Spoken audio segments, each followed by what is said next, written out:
What's going on, everybody? Welcome back to the channel. Thank you so much for watching and subscribing. We've got a great video for you guys today. We're gonna go over the 7 things you should know before you quit driving for Uber and Lyft. Before we jump into this video, we just wanted to give a quick shout out to our sponsor, Solo. Solo is the best app out there for rideshare drivers, in my opinion. I've used every single one available. We've promoted pretty much every single one. And one of my favorite things about Solo is it takes a lot of the best features from all of these apps and condenses it into one. You should definitely check it out. There's a link in the description below so you can. And if you use that link, you can get $15 just for signing up. So let's jump into this video So I've quit in my head multiple times, and I always laugh because I always end up coming back. And there's a few reasons I always come back to driving for Uber and Lyft, and I'm gonna kind of go into those. But I know that right now, there's a lot more drivers quitting than we've traditionally seen. A lot of this is from the pandemic, excuse me, and a lot of this is because gas prices have gotten so astronomically high. And that leads into my first reason, is that they won't always be this high. One thing we've seen over and over and over again over the last 40, 50, 60 years, however long you want to go back, gas prices rise and fall. There's a lot of determining factors there that we're not really going to get into in this channel. But the reality is they'll go down again, and we've actually seen them go down pretty recently. They're still a little bit higher than we're used to, but it's not always gonna be this way. The next one I would say is that a lot of people complain that it's getting saturated and there's too many drivers out there.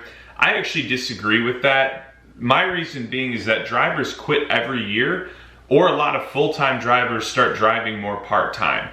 So yeah, you have some new people that start, but how many of those new people actually are consistent full-time drivers? Probably not that many.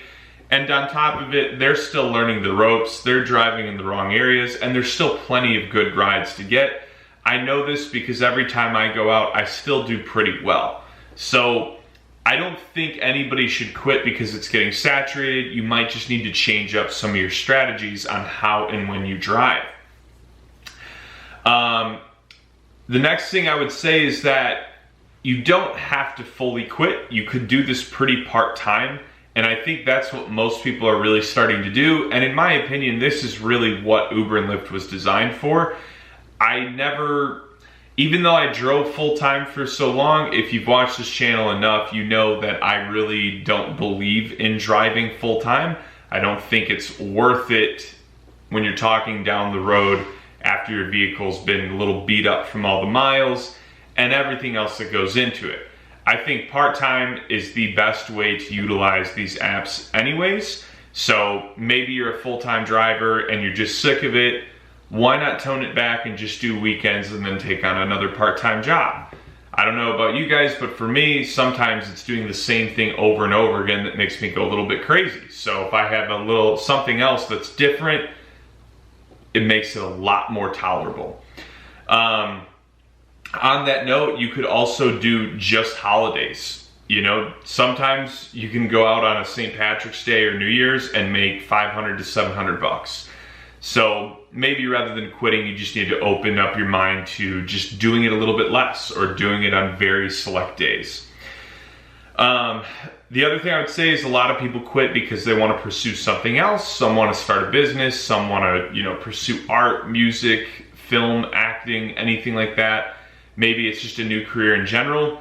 The one thing I've always said about Uber and Lyft is this is the best form of networking. So whatever you're going to start, or whatever you're thinking about jumping into, why not use Uber and Lyft to slowly promote what you're doing? I mean, let's be honest, what's the number one thing people ask you? So do you do this full time, or do you just do this on the side? Tell me I'm not lying. That is the number one question you get asked as a driver, at least me.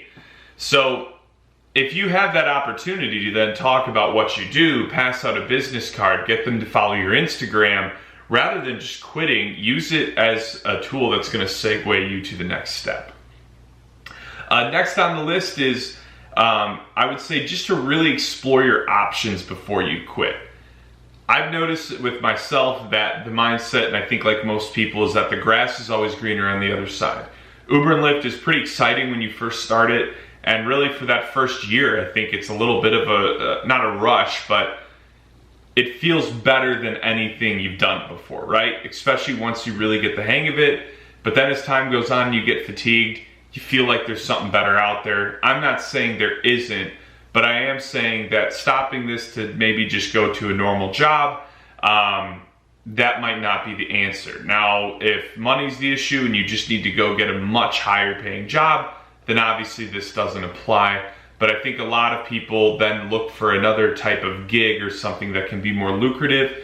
Unless it's Instacart, DoorDash, or something like that, which is very similar, I would say that the grass probably is not greener. The gig economy isn't super lucrative. Uber and Lyft have been the main ones to really make something of it.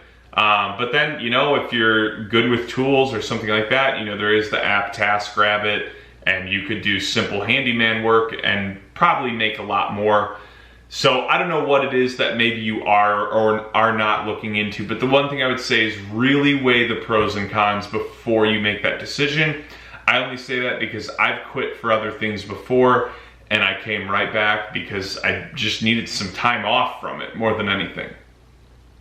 And the last thing I would say is it's just fun.